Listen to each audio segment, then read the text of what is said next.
17 अक्टूबर 2024 रात 11:40 राजस्थान का कुलधरा गांव।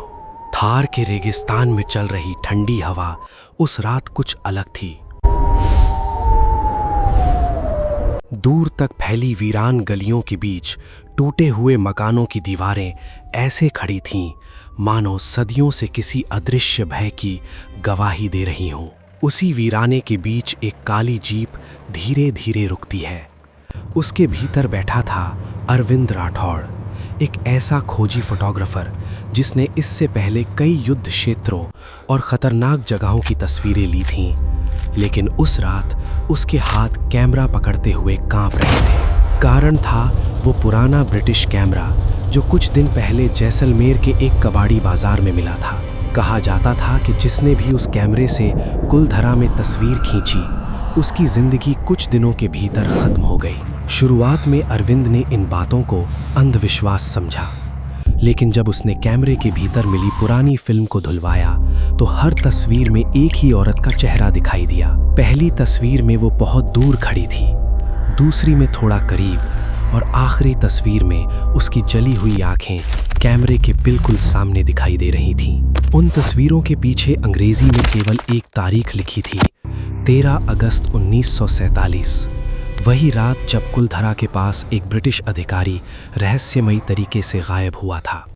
अरविंद के साथ इतिहास शोधकर्ता मीरा चौहान भी थी, जिसने वर्षों तक कुलधरा के शाप पर अध्ययन किया था। मीरा की डायरी में एक ऐसी घटना दर्ज की जिसका उल्लेख किसी सरकारी दस्तावेज में नहीं मिलता।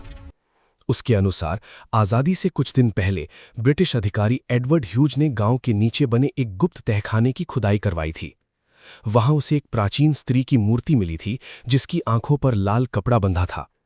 उसी रात खुदाई में शामिल सभी मजदूर गायब हो गए। अगले दिन केवल उनका खून मिला, लेकिन शरीर नहीं।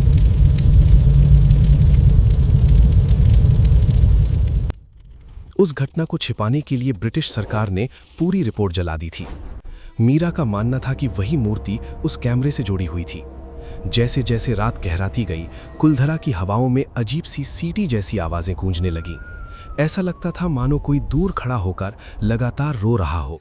अरविंद ने कैमरा उठाकर टूटी हुई हवेली की पहली तस्वीर ली। फ्लैश चमकते ही कुछ सेकंड के लिए पूरा आंगन उजाले में डूब गया और उसी क्षण मीरा ने देखा कि एक काली परछाई दीवार के पीछे तेजी से सरकी थी। लेकिन जब दोनों ने वहां जाकर देखा तो केवल रेत थी। हवा अचानक इतनी ठंडी हो चुकी थी कि सांस से धुआं निकलने लगा। तभी दूर मंदिर के पास एक लाल रोशनी दिखाई दी। वहां एक बूढ़ा पुजारी खड़ा था जिसकी आंखें अंधेरे में अस्वाभाविक रूप से चमक रही थीं। वो बिना कुछ बोले धीरे धीरे मुड़ा और मंदिर के भीतर चला गया। अरविंद और मीरा उसके पीछे पहुंचे। मंदिर के अंदर टूटी हुई मूर्तियों और राख के बीच वही चेहरा बना हुआ था जो कैमरे की तस्वीरों में दिखाई देता था। एक स्त्री जिसकी आंखों पर लाल कपड़ा बंधा था। मूर्ति के नीचे संस्कृत में उकेरा गया था कि जिसने उसकी आंखों को देखने की कोशिश की उसकी आत्मा हमेशा के लिए रेगिस्तान में भटकती रहेगी। मंदिर के भीतर अचानक घंटियों की आवाज गूंजने लगी, जबकि वहां कोई नहीं था।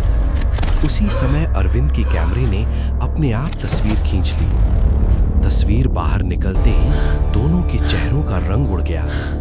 उस तस्वीर में मंदिर खाली नहीं था। उनके ठीक पीछे एक औरत खड़ी थी जिसका चेहरा पूरी तरह जला हुआ था और जिसकी आंखों पर बंधा लाल कपड़ा धीरे धीरे खून से भीग रहा था। मीरा को अचानक अपनी डायरी का एक पन्ना याद आया जिसमें लिखा था कि वो औरत कोई साधारण आत्मा नहीं थी। उसका नाम रूप कुंवर था, जिसे सैकड़ों साल पहले गांव वालों ने जीवित दीवार में चुनवा दिया था क्योंकि उस पर काले तंत्र का आरोप लगाया गया था। मरते समय उसने पूरे गांव को श्राप दिया था कि जो भी उसकी नींद तोड़ेगा वो उसकी आत्मा को अपने साथ ले जाएगी। रात 1:17 पर मंदिर के बाहर अचानक तेज आंधी चलने लगी। रेत इतनी तेजी से उड़ रही थी कि आंखें खुली रखना मुश्किल हो गया। उसी अंधड़ में बूढ़ा पुजारी फिर दिखाई दिया। इस बार उसके हाथ में लालटेन नहीं थी। उसके चेहरे की चमड़ी जगह जगह से जली हुई थी और उसकी आंखें पूरी तरह सफ़ेद हो चुकी थीं। अरविंद ने जैसे ही कैमरे का फ्लैश चलाया, पुजारी गायब हो गया, लेकिन तस्वीर में वो मौजूद था और उसके पीछे दर्जनों काले साए खड़े दिखाई दे रहे थे। तभी मीरा को एहसास हुआ कि कैमरा केवल तस्वीरें नहीं खींच रहा था, बल्कि उन आत्माओं को दिखा रहा था जिन्हें इंसानी आंखें नहीं देख सकती। हवा में अचानक सड़े हुए मांस की गंध फैल गई, मंदिर की दीवारों से खून रिसने लगा और फिर पहली बार वो आवाज़ सुनाई दी जो किसी इंसान की नहीं लगती थी।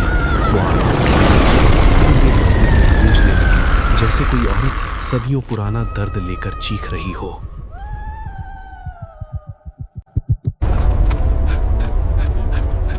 अरविंद भागकर बाहर निकला, लेकिन पूरा गांव बदल चुका था। टूटी हुई गलियां अब वैसी नहीं थीं। हर घर के बाहर लोग खड़े दिखाई दे रहे थे। उनके शरीर राख से ढके हुए थे और आंखें पूरी तरह काली थीं। ऐसा लग रहा था मानो कुलधरा फिर से जीवित हो गया हो, लेकिन उसमें रहने वाले इंसान नहीं थे। कैमरे का फ्लैश हर बार चमकता और हर तस्वीर में वे साए कुछ और करीब आ जाते। मीरा अचानक भीड़ के बीच गायब हो गई। अरविंद उसे पागलों की तरह खोजने लगा, लेकिन हर गली उसे उसी मंदिर तक वापस ले आई। तभी उसे मंदिर के पीछे एक गुप्त तहखाना दिखाई दिया, जिसकी सीढ़ियां रेत के नीचे छिपी हुई थीं। नीचे उतरते ही उसे दीवारों पर अंग्रेजी में लिखा मिला, don't look into her eyes. लेकिन तब तक बहुत देर हो चुकी थी। तहखाने के बीचों बीच वही मूर्ति रखी थी। इस बार उसकी आंखों पर बंधा लाल कपड़ा खुल चुका था। अरविंद ने जैसे ही ऊपर देखा, उसकी चीख पूरे तहखाने में गूंज उठी। मूर्ति की आंखें इंसानी नहीं थीं, वे जलते हुए अंगारों की तरह चमक रही थीं और उनमें सैकड़ों चेहरों की परछाइयां कैद थीं। उसी क्षण कैमरे ने आखिरी तस्वीर निकाली। उस तस्वीर में अरविंद खुद दिखाई दे रहा था, लेकिन उसके पीछे खड़ी रूप कुंवर अब मुस्कुरा रही थी। अगले दिन सुबह पुलिस को कुलधरा के बाहर अरविंद की जीप मिली। कैमरा उसके अंदर पड़ा था, लेकिन अरविंद और मीरा दोनों गायब थे। पुलिस ने उस कैमरे की फिल्म जब्त कर ली, मगर रिपोर्ट सार्वजनिक नहीं की गई। कहा जाता है कि आज भी जैसलमेर के सबूत कक्ष में रखी उस आखिरी तस्वीर में हर कुछ महीनों बाद एक नया चेहरा दिखाई देने लगता है, और जो भी उसे देर तक देखता है